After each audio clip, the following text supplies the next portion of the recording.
Assalamualaikum warahmatullahi wabarakatuh. Perkenalkan, nama saya Aswar dari kelas DKV 2B. Di sini saya akan menjelaskan materi yang ke-13 sampai 14, yaitu tentang International Typographic Style atau gaya tipografi internasional. International Typographic Style adalah gerakan desain grafis yang muncul pada tahun 1950-an di Swiss dan dengan cepat menyebar ke bagian lain dunia. Ya, ini ditandai oleh estetika yang bersih, minimalis, kejelasan, dan penekanan pada penggunaan tipografi sebagai elemen desain utama. Latar belakang sejarah asal-usul International Typographic Style, juga dikenal sebagai Swiss Style, muncul pada tahun 1950-an di Swiss, terutama di sekolah seni dan kerajinan Zurich School of Arts and Crafts Zurich yang dipimpin oleh desainer seperti Joseph Müller Brockmann dan Armin Hoffmann. Latar belakang sejarah.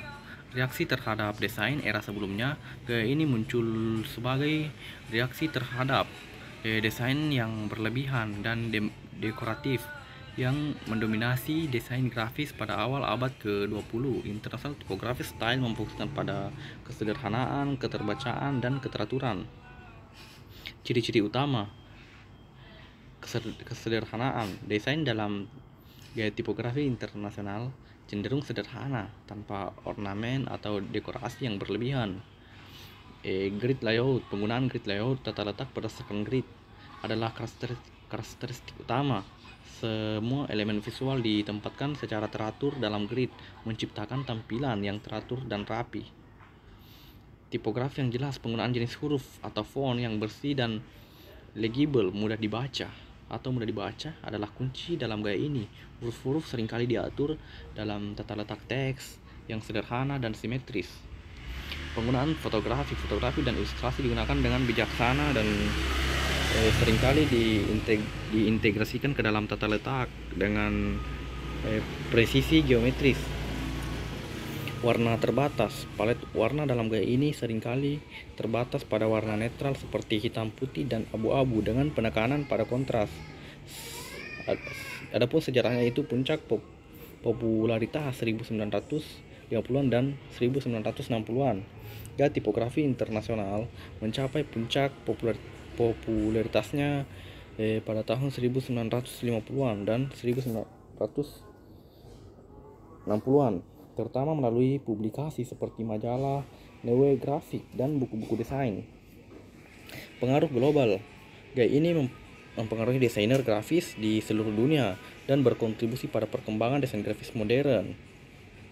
Lanjut materi ke-14, yaitu Corporate Identity and Visual System. Merujuk pada gambaran atau kesan yang ingin dicapai dan dipertahankan oleh suatu perusahaan dalam pandangan publik dan karyawan.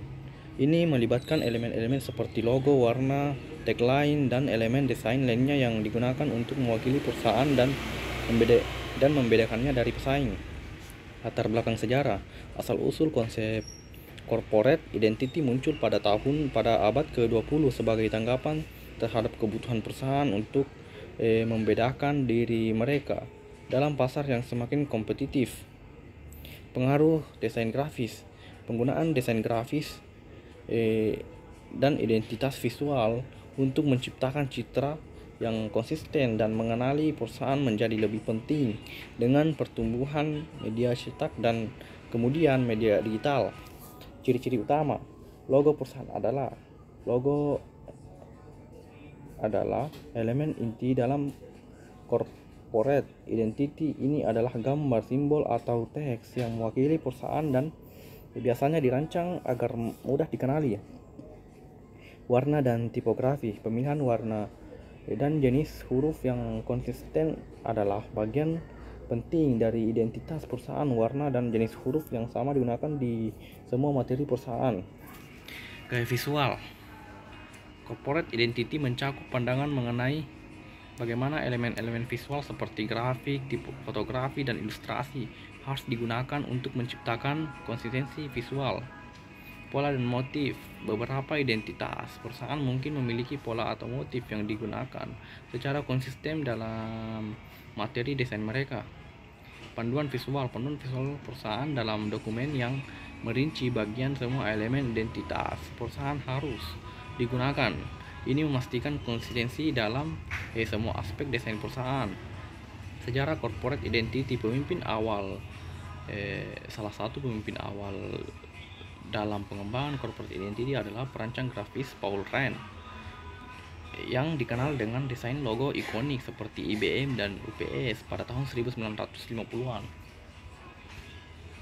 Perkembangan industri periklanan pada pertengahan abad ke-20. Industri periklanan dan pemasaran semakin menyadari pentingnya pembangunan identitas merek yang kuat dan konsisten. Ini menjadi norma dalam dunia bisnis. Pengaruh digital. Dalam perkembangan digital, corporate identity semakin kompleks karena perusahaan perlu memastikan konsistensi di berbagai platform online dan offline.